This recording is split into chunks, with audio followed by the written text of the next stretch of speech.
Steve Harvey had been hosting Family Feud for nearly 2 decades, and he thought he had witnessed every conceivable variation of human emotion and revelation that could unfold on a game show stage.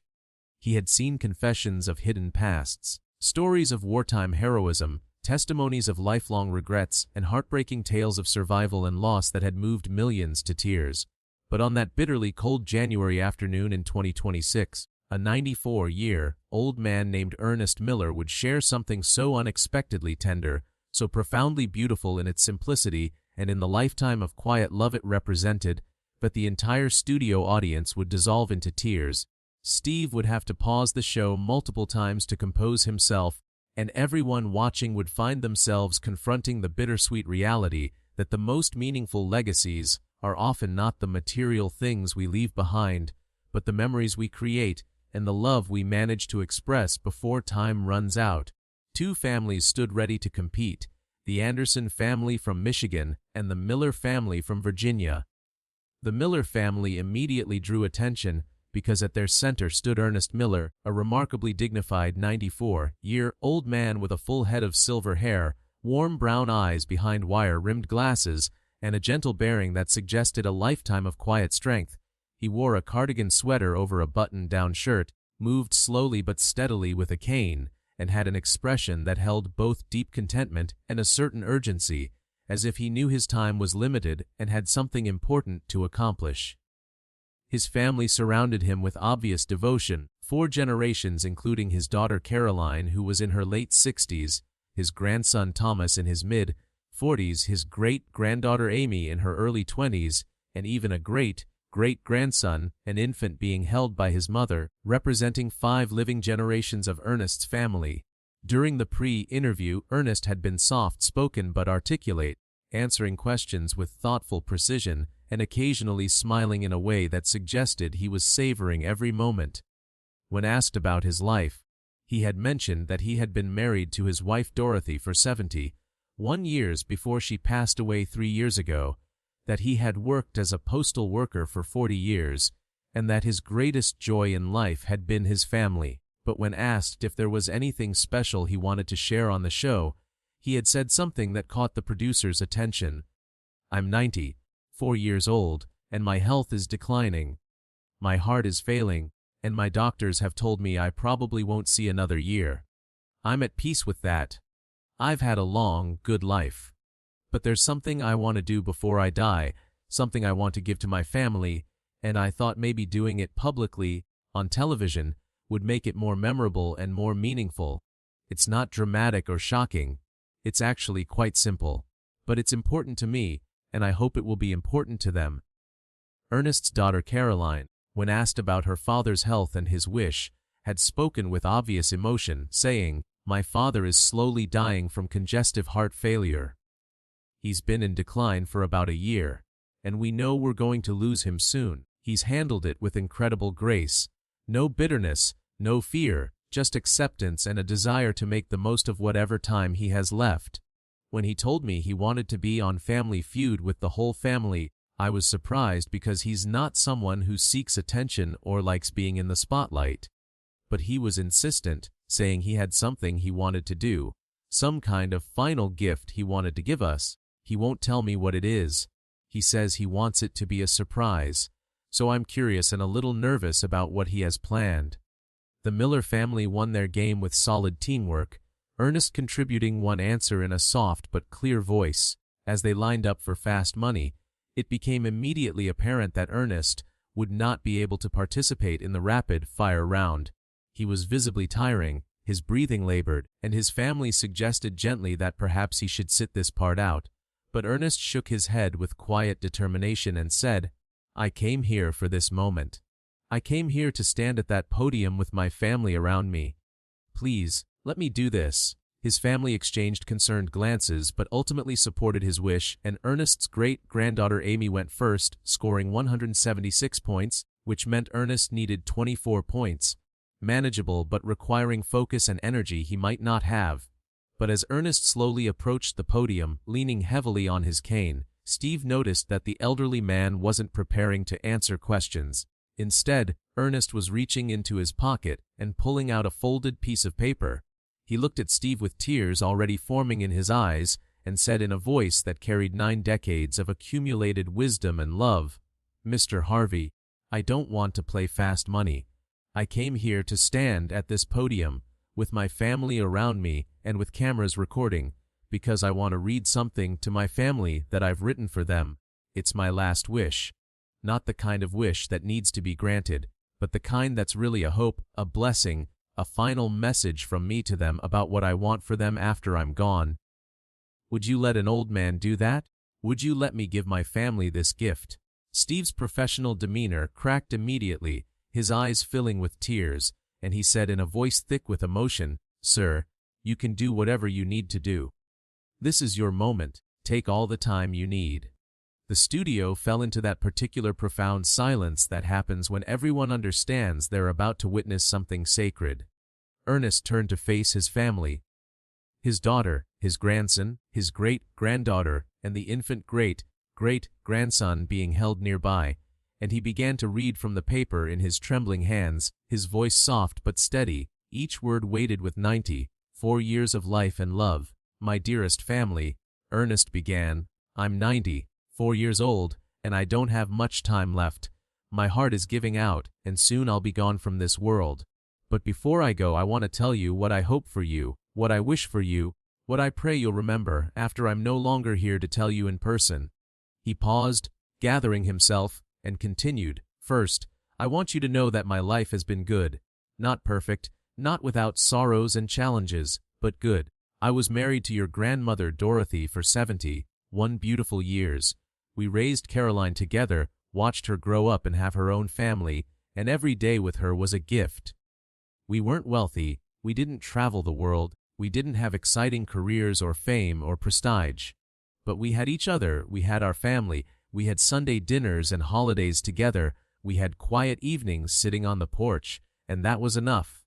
That was more than enough. That was everything." Steve had already sat down on the edge of the stage, his hand over his heart, visibly struggling to maintain composure. Ernest continued, "My first wish for you is this. I wish for you to understand that a good life doesn't require extraordinary circumstances. It doesn't require wealth or fame or adventure. A good life is built from ordinary moments, Sunday dinners, bedtime stories, holding hands on the porch, laughing at jokes that aren't very funny, helping each other through difficult times, celebrating small victories, being present for each other. Your grandmother and I built our life from thousands of these ordinary moments, and when I look back at 94 years, those ordinary moments are what I treasure most.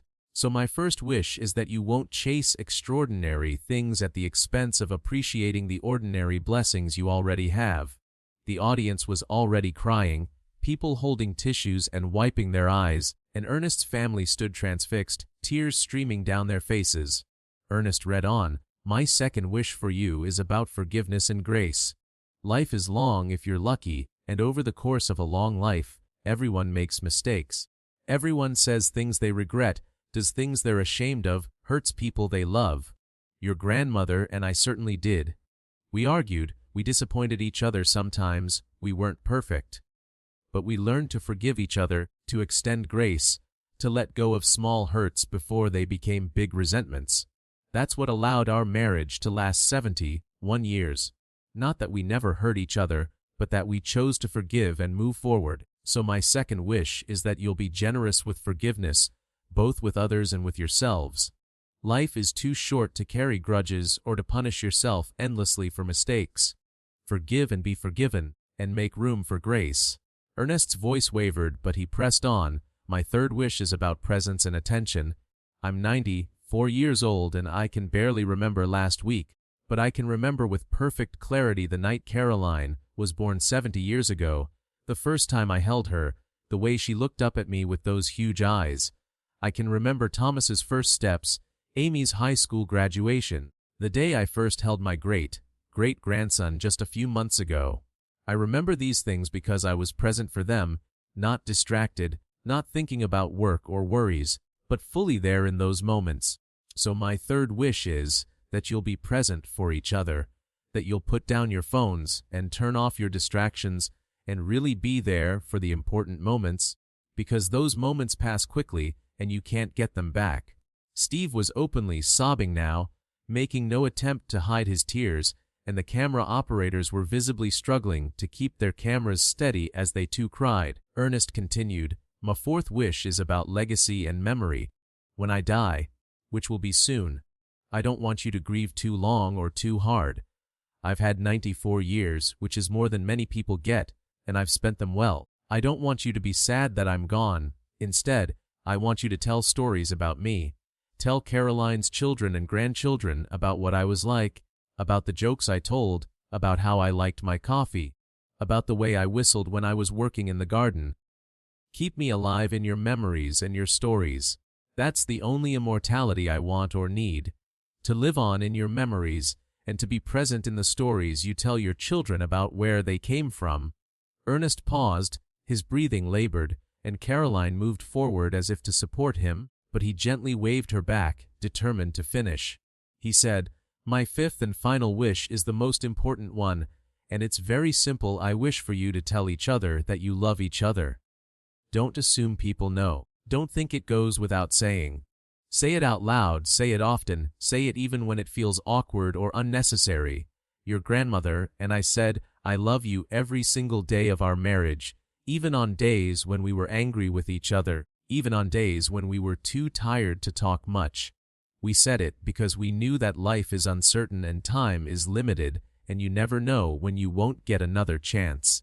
So please, promise me this. Tell each other you love each other. Say it today. Say it tomorrow, say it every day. Don't let anyone you love leave this world or even leave a room without knowing for certain that they are loved. That's my final wish, and it's the one that matters most." Ernest folded the paper carefully, put it back in his pocket, and looked at his family. He said, no longer reading but speaking from his heart, "I love all of you. Caroline, you've been the joy of my life since the day you were born. Thomas, watching you grow into the man you are has been one of my greatest privileges. Amy, your brightness and your kindness give me hope for the future, and little Ethan." He gestured to the infant great-grandson. "I won't be here to watch you grow up, but I want you to know that your great-grandpa Ernest loved you from the moment you were born and believes you're going to do wonderful things. I love all of you, and I'm so grateful I got to be part of this family, and I'm ready now to go be with your grandmother Dorothy, who I've missed terribly for 3 years." Ernest's strength gave out and he swayed, and immediately his family rushed to him, catching him and helping him to a chair that had been quickly brought to the stage. They surrounded him, all of them crying, all of them telling him they loved him, and Ernest sat in the center of this circle of love, crying and smiling at the same time, clearly exactly where he wanted to be in this moment. The studio audience was standing, many people openly weeping, some applauding through their tears, and Steve Harvey sat on the stage floor with his face in his hands, his shoulders shaking as he sobbed. After several minutes, when Ernest had caught his breath and his family had somewhat composed themselves, Steve slowly stood and approached the family. He didn't speak at first, just stood with his hand over his heart, tears still streaming down his face. Finally, in a voice that was barely controlled, he said, "Mr. Miller, what you just shared with your family, your 5 wishes for them, your hopes for how they'll live after you're gone, your reminder to tell each other they love each other. That's one of the most beautiful things I've ever witnessed. You didn't share secrets or shocking revelations.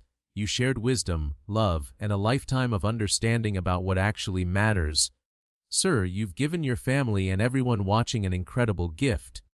He turned to the camera and said, "Ladies and gentlemen, Mr. Ernest Miller is 94 years old and dying, and he used what might be one of his final public moments to read his family his last wishes. Not wishes for things or for favors, but wishes about how they should live, what they should value, and most importantly, that they should tell each other they love each other while they still can. This is the most beautiful definition of legacy I've ever heard, and I think everyone watching needs to take this to heart. Don't wait until you're 94 and dying to tell the people you love what you hope for them. Do it now. Do it today. Tell them you love them. Be present for them. Forgive them and yourself. Appreciate the ordinary moments. because Mr. Miller has just shown us that those things, those simple, ordinary things, are what make a life good. The episode aired 5 days later and became one of the most watched and emotionally impactful programs in television history, with over 100 million viewers worldwide. The segment of Ernest reading his 5 wishes to his family was shared millions of times on social media, with countless people writing that they had called their family members after watching to tell them they loved them, that they had resolved to be more present and less distracted, that they had decided to let go of grudges and extend forgiveness. The phrase, Ernest Miller's 5 wishes, became shorthand for the wisdom he had shared: appreciate ordinary moments, practice forgiveness, be present, preserve memories through stories, and most importantly, tell people you love them. Organizations focused on end-of-life care, hospice services, and grief counseling embraced Ernest's testimony as a powerful example of how to approach death with grace and how to use final moments to give meaningful gifts to surviving family. Many hospice workers reported showing Ernest's segment to dying patients and their families, saying it helped people understand that the final gift they could give wasn't material but relational. Wisdom, blessing, and explicit expressions of love. Estate planners and family counselors began incorporating Ernest Miller's approach into their work, encouraging people to write similar letters or messages to their families, not just wills and trusts but emotional and spiritual legacies. Ernest lived for 6 more weeks after his appearance on Family Feud, dying peacefully at home on February 14, 2026, Valentine's Day, which his family said he would have appreciated as fitting timing.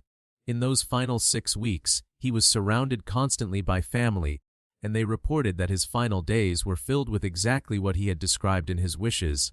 Ordinary moments of sitting together, telling stories, holding hands, and saying, "I love you," repeatedly. Caroline later said that her father's decision to share his wishes publicly, to record them on television where they would be preserved forever, had been the greatest gift he could have given them. She said, "We'll never forget what Dad told us, because it's recorded and we can watch it whenever we need to hear his voice or remember his wisdom. And more importantly, we're living according to his wishes. We tell each other we love each other all the time now. It's become our family habit. We're more present with each other. We forgive more readily. We appreciate the ordinary moments." Dad's last wishes weren't just words. They were instructions for how to live well, and we're following them. Ernest's funeral was a celebration of his life and his legacy of love. The service included a viewing of the Family Feud segment where he had read his 5 wishes, allowing everyone present to hear Ernest's voice one more time expressing his hopes for his family. Caroline gave a eulogy that honored her father's 94 years while emphasizing that his final act, sharing his wishes publicly, had been entirely consistent with who he had always been: a man who loved his family deeply, who valued simple everyday moments, who practiced grace and forgiveness, and who never hesitated to say, "I love you." She said, "My father's last public act was to stand on a stage dying, and read us 5 wishes that weren't about him at all. They were about us, about how we should live after he's gone. That was Dad in a nutshell, always thinking about us, always wanting the best for us, always using whatever time or energy he had to make sure we knew we were loved. His body has failed, but his legacy is alive in everyone he touched and everyone who heard his message." Representatives from the Hospice Foundation spoke at Ernest's funeral about how his testimony had already influenced end-of-life care conversations across the country, how his simple wisdom about what matters, love, presence, forgiveness, ordinary moments, had helped many people facing death or grief to find peace and meaning. They announced that a program would be created in Ernest's name to help dying individuals document their own final wishes for their families, ensuring that more people would have the opportunity to leave the kind of meaningful legacy Ernest had left. Steve Harvey attended Ernest's funeral, and he spoke about how Ernest's 5 wishes had affected him personally and professionally. He said that watching Ernest stand at that podium, dying and determined, reading his carefully written wishes to his family with such love and clarity, it had broken him completely, had left him unable to function for the rest of that day, and had fundamentally changed how he thought about family, legacy, and what matters in life. He said, "Mr. Ernest Miller showed me that the most important thing you can give your family isn't money or property, or even your time during your life. It's clarity about your values, explicit expressions of love, and wisdom about how to live well." He gave them 5 wishes that will guide them for the rest of their lives, and in doing so, he gave all of us a template for how to think about our own legacies. What do we want for the people we love? What do we hope they'll remember? What do we need to tell them before we run out of time? Ernest answered those questions beautifully, and I'll carry his example with me forever. The story of Ernest Miller and his 5 wishes became a cultural touchstone about legacy, love, and living well. His wishes: appreciate ordinary moments, practice forgiveness, be present, preserve memory through stories, and tell people you love them, were quoted in graduation speeches, included in wedding vows, referenced in therapy sessions, and shared in countless family conversations. The phrase, "Have you told them you love them?" became a cultural shorthand for not taking relationships for granted, and many people reported that Ernest's testimony had prompted them to reach out to estranged family members, to forgive old hurts, to be more present with their children, or simply to say, "I love you," more frequently to the people who mattered. But perhaps most significantly, Ernest's story became a reminder that our final acts and final words carry weight, that how we face death teaches the living about how to face life, and that the most powerful legacy we can leave is not what we accumulated or achieved, but rather the love we expressed and the wisdom we shared. As Ernest had said in an interview given during his final weeks, "I've lived 94 years, and I've learned that life comes down to very simple things. Did you love people? Did you tell them you loved them? Were you present for the moments that mattered? Did you forgive and seek forgiveness? Did you appreciate what you had rather than always wanting more?" Those are the questions that matter at the end, and if you can answer yes to them, you've lived well. That's what I tried to tell my family in my 5 wishes. That living well isn't complicated, it's just sometimes hard to remember in the midst of all the distractions and demands. But it's worth remembering, worth prioritizing, worth building your whole life around.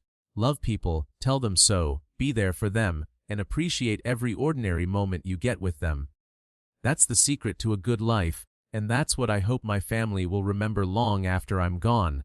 Ernest Miller's 5 wishes became his living memorial, repeated at bedsides and dinner tables, shared in hospital rooms and family gatherings, quoted by people who had never met him, but who recognized truth when they heard it. And perhaps that was exactly what Ernest had hoped for when he insisted on standing at that podium despite his failing heart, not fame or recognition for himself, but the spreading of a simple message about love and presence and gratitude that might help others live better, love deeper, and express their feelings before time ran out. In the end, Ernest's last wish was granted not by his family alone but by millions who heard his message and chose to live differently because of it, telling each other, "I love you." Being present for ordinary moments, practicing forgiveness, keeping memories alive through stories, and understanding that a good life is built not from extraordinary achievements, but from the accumulation of love expressed, presence offered, and grace extended to ourselves and others every single day.